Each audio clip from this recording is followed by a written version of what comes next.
is really hard to talk with this on. Ugh.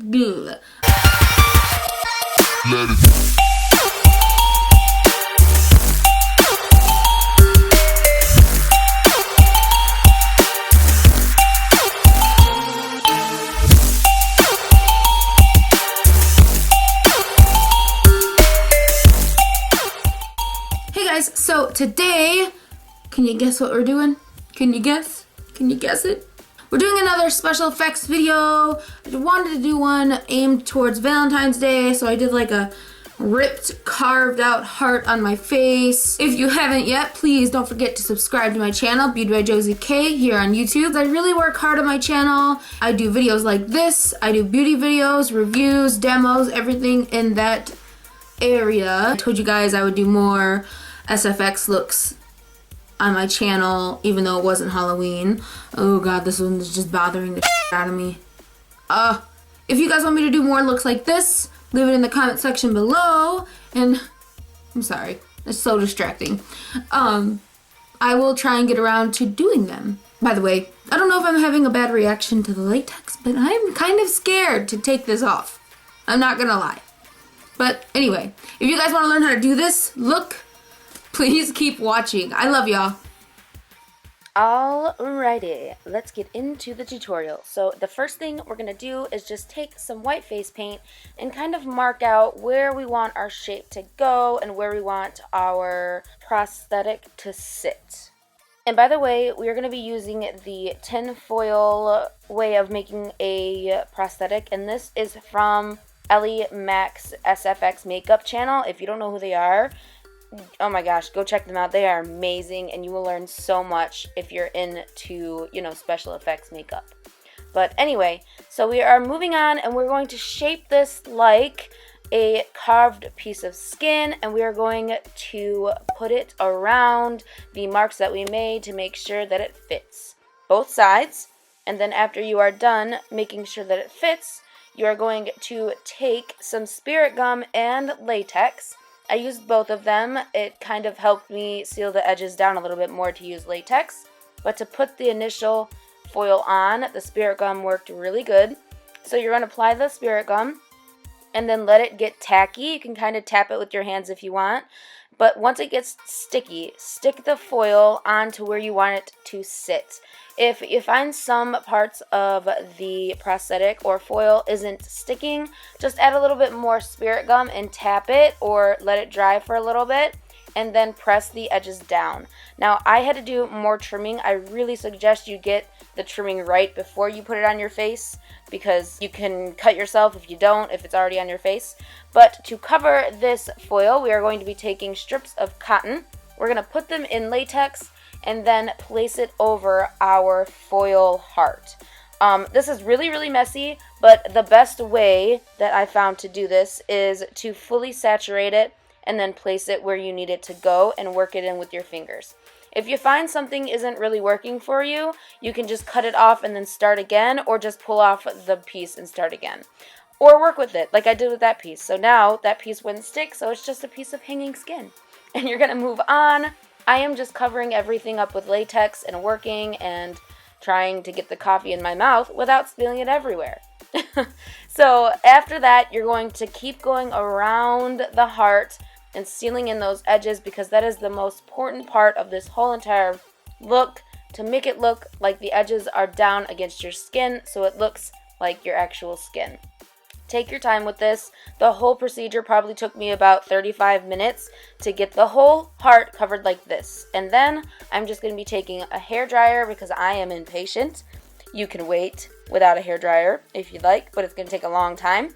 But I probably blow dried this probably for about 10 minutes. And then I went in and covered it with my foundation color.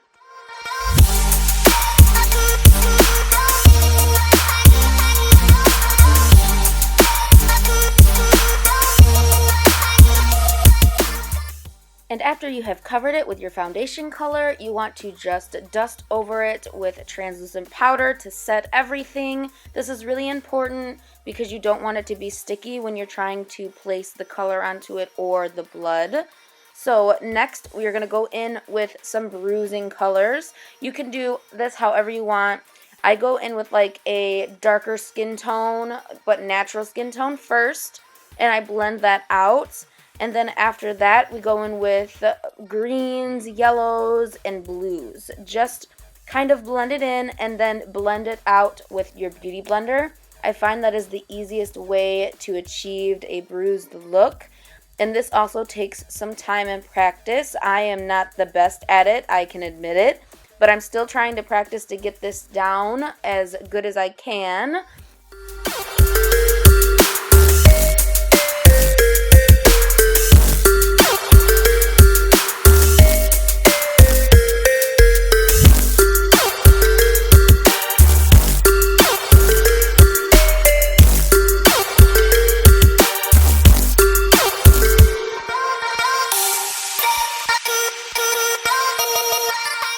Here you can see me going in with a greenish yellow, and remember to always use a light hand when you're doing bruising effects because they're not going to be super dark and non-blended, if that makes sense. Bruising is a very natural thing, and unless it is a super hard, blunt force, it's not going to be a solid shape or a solid form, if that makes sense. But next we are going in with a light red color to kind of make it look like it's infected. We don't want to go in with any darks yet because we want the all around like pinkish flesh tone color to be on the prosthetic. And then we can go in like we're doing here with a darker color, a darker red, so that you can try and start to put some dimension into this piece. After you put in the darker, I like to go even darker with the red, like darkest. I just keep adding black to the red, little amounts of black to the red so that I can make it, darker as you go. And then you always remember to blend it out. And then the last step is to add your black into the places that you want it to look sunken in.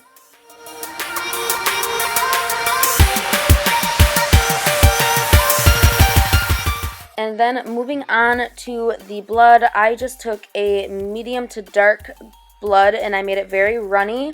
And I started to drip it down my face.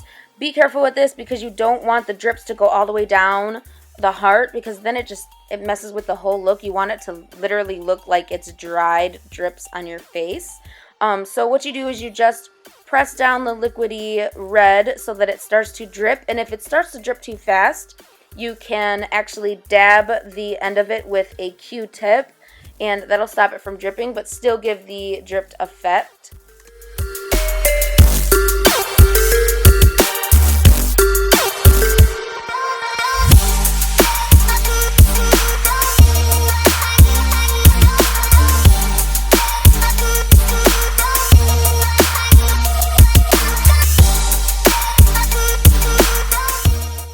And then going in with some scab blood, this really pulls any look together and it's the most realistic type of fake blood in my opinion. So you're just going to go in and place it down anywhere you'd really like because this is an open scab, so it's going to be very bloody and very crusty. So you can just put it all the way around the heart and especially in the darker colored places so that you get that glossy look of it still being wet. I just drag it down in the spots that I want to look fresh and wet and nasty. So that is it for this look, you guys. I hope you enjoyed it. Please like this video if you did. If you have any requests for any future special effects makeup or any video, go ahead and leave them down into the section below where all the comments are. And that is it, guys. I love you. I will see you in the next video. Bye.